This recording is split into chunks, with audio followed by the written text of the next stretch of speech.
Hello friends, इस video में हम लोग कॉपीराइट इन्फ्रिंजमेंट के बारे में पढ़ेंगे। जैसे हम लोग पेटेंट इन्फ्रिंजमेंट के बारे में पढ़े थे, वैसे ही कॉपीराइट इन्फ्रिंजमेंट के बारे में पढ़ेंगे। जैसे कि पेटेंट इन्फ्रिंजमेंट भी एक क्राइम था, उसी तरह कॉपीराइट इन्फ्रिंजमेंट भी एक तरह से क्राइम है। देखिए, मैं इसलिए भी चाहता हूं कि देश में राम राज्य स्थापित हो ताकि ये सब टॉपिक ना पढ़ना पड़े। बहुत लेंदी टॉपिक और बोरिंग टॉपिक है। लेकिन फिलहाल जैसा कि सूत्रों के हवाले से मुझे खबर मिल रहा है, एग्जाम दिसंबर में ही आपका होने वाला है, सेमेस्टर एग्जाम। और सेमेस्टर एग्जाम तक मुझे नहीं लगता कि देश में रामराज स्थापित होगा। दिसंबर तक तो मुझे पूरी उम्मीद है कि मोदी राज ही देश में रहेगा, इसलिए हम लोग को पढ़ाई करना ही पड़ेगा। चलिए, तो जब रामराज आएगा तब देखा जाएगा। तो चलिए शुरू करते हैं। Copyright infringement. Copyright infringement is the use or production of copyright protected material without the permission of copyright holder। तो देखिए, कॉपीराइट होल्डर जिन्होंने कॉपीराइट को ऑथोराइज गेन किया हुआ है, उन्होंने अगर उनके परमिशन के बिना उनकी कोई भी वस्तु जो उन्होंने कॉपीराइट करवा रखा है उसे हम लोग सेल करते हैं या फिर पब्लिश करते हैं उनके अनुमति के बिना, तो वो कॉपीराइट इन्फ्रिंजमेंट होगा। जैसे कि अगर वर्तमान समय में बात करें तो सबसे ज्यादा कॉपीराइट इन्फ्रिंजमेंट के मामले मूवीज में हमें देखने को मिलते हैं, और फिर उसके बाद म्यूजिक में, जिसे पब्लिश कर दिया जाता है, लीक कर दिया जाता है, वायरल कर दिया जाता है। और हालांकि एक नया ट्रेंड पिछले कुछ कोरोना वायरस के काल के बाद ऑनलाइन एजुकेशन सिस्टम आने से ऑनलाइन वीडियो लेक्चर्स को भी काफी हद तक वायरल कर दिया जाता है। हाल में ही एक केस दिल्ली में हमने देखा था, जिसमें दिल्ली की एक टीचर्स थी, उन्होंने केस किया टेलीग्राम पर कि टेलीग्राम इंडिया में फिलहाल सबसे ज्यादा एजुकेशन के वीडियो को वायरल करता है या टेलीग्राम के प्लेटफॉर्म से वायरल किया जाता है। इसके बाद टेलीग्राम ने सख्त एक्शन लिया और कई वीडियो को बैन भी किया था। तो चलिए अब समझते हैं कि रेमिडीज ऑफ कॉपीराइट इन्फ्रिंजमेंट क्या होता है। तो देखिए, सबसे पहले तो ये 3 प्रकार के होते हैं: सिविल रेमेडीज, क्रिमिनल रेमेडीज और एडमिनिस्ट्रेटिव रेमेडीज। तो अब आगे समझते हैं कि आखिर सिविल रेमेडीज क्या है। तो सिविल रेमेडीज को भी फर्दर 2 पार्ट में डिवाइड किया गया है, प्रोहिबिटिव और कंपनसेटरी। और प्रोहिबिटिव को भी फर्दर 3 पार्ट में डिवाइड किया गया है, इन लोकोटरी इंजंक्शन। तो अब समझते हैं इन लोकोटरी इंजंक्शन क्या होता है। तो देखिए, अब जैसे कि कोई कोर्ट को अप्रोच किया कि भाई ये वीडियो कॉपीराइट के तहत इसने उल्लंघन किया है मेरे वीडियो को। तो अब कोर्ट के मामले तो इंडिया में 2 साल लग सकते हैं आने में, 3 साल, और अगर यही फिल्म रही तो 3 साल के बाद, अगर 3 साल तक फिल्म को छोड़ दिया जाए कॉपीराइट के तहत, मतलब कि कॉपीराइट, उस पे कॉपीराइट तो है मेरे पास और कॉपीराइट के तहत वायरल हो गया, अब 3 साल तक वायरल होने के वीडियो को छोड़ दिया जाए तो उसका बहुत ज्यादा नुकसान हो सकता है। इसीलिए जजमेंट आने से पहले ही कोर्ट का एक इंटरिम रिलीफ ऑर्डर तुरंत जारी कर दिया जाता, और कोर्ट ये आदेश देता है कि अभी के अभी हम जजमेंट बाद में करेंगे, जजमेंट बाद में देंगे, सुनवाई बाद में करेंगे, लेकिन अभी तुरंत इसे फिलहाल वीडियो को तुरंत प्रोटेक्ट किया जाए, तुरंत वायरल अगर किया गया तो तुरंत हटा लिया जाए, और जो सिचुएशन पहले थी, माने कॉपीराइट लीक होने से पहले, उस सिचुएशन को स्थापित किया जाए। इंटरिम रिलीफ माने जजमेंट बाद में करेंगे, पहले वीडियो को तुरंत प्रोटेक्ट कीजिए।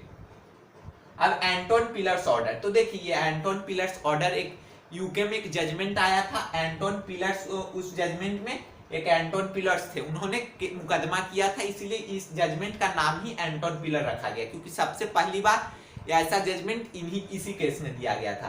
तो इस जजमेंट में क्या है, it is a type of search warrant which authorize entry and inspection of the dependent premises। तो देखिए, अगर किसी को, मान लीजिए मैं कोर्ट में केस किया और मुझे शक है कि एक्स आदमी के घर में मेरे कुछ डॉक्यूमेंट्स या फिर मैंने जो बुक लिखी थी वो बुक की 50 कॉपीज या 100 कॉपीज उन्होंने अपने घर में रखा है, तो मैं कोर्ट ये ऑर्डर दे सकता है कि अभी इनके घर की तलाशी ली जाए।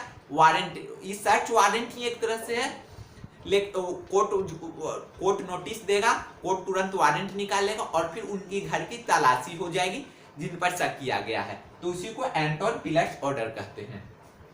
अब जॉन डो ऑर्डर क्या है। तो देखिए, अगर मुझे मालूम नहीं है कि क्राइम किसने किया है, वीडियो लीक किसने किया है, और मैं ये कोर्ट में जाकर एफआईआर करूं, तो एफआईआर कोर्ट में होगा, फिर जज साहब फिर उसके बाद थाने में जाकर एफआईआर करूंगा, फिर बाद में कोर्ट में मामला जाएगा।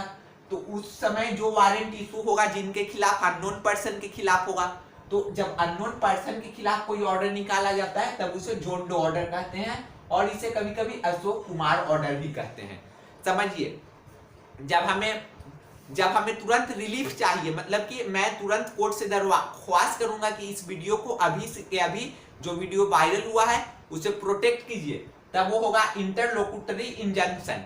और फिर जब मैं कहूंगा कि एक्स पर्सन पर मुझे शक है, इसके घर में मेरे कुछ डॉक्यूमेंट्स या सॉफ्टवेयर या कुछ भी हो सकते हैं, तब कोर्ट अगर ऑर्डर देगा सर्च वारंट करने का जिन पर शक है उनके घर का, तो वो एंटोन पिलर ऑर्डर। और अगर मुझे मालूम नहीं है कि क्राइम किसने किया, तब कोर्ट कुछ नोटिस देगा, तब वो जॉन डो ऑर्डर होगा।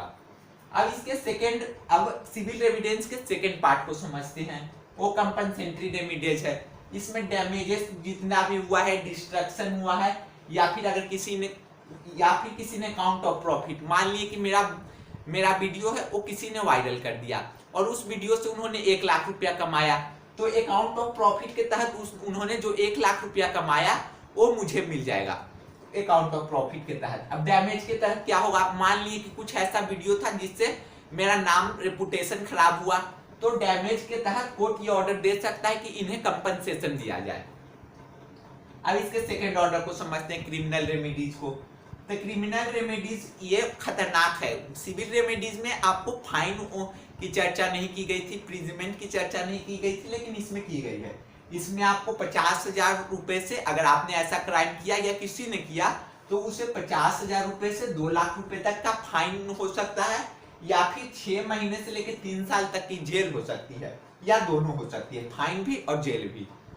अब समझते हैं एडमिनिस्ट्रेटिव रेमेडीज क्या होता है। तो एडमिनिस्ट्रेटिव रेमेडीज का यूज भारत में सबसे कम किया जाता है। It consist of moving the registrar of copyright to ban the import of infringing copy. तो देखिए, जो रजिस्ट्रार होंगे कॉपीराइट में वो एक एडमिनिस्ट्रेटिव लेवल पर होंगे, इसलिए इसे एडमिनिस्ट्रेटिव रेमेडीज कहता जाता है।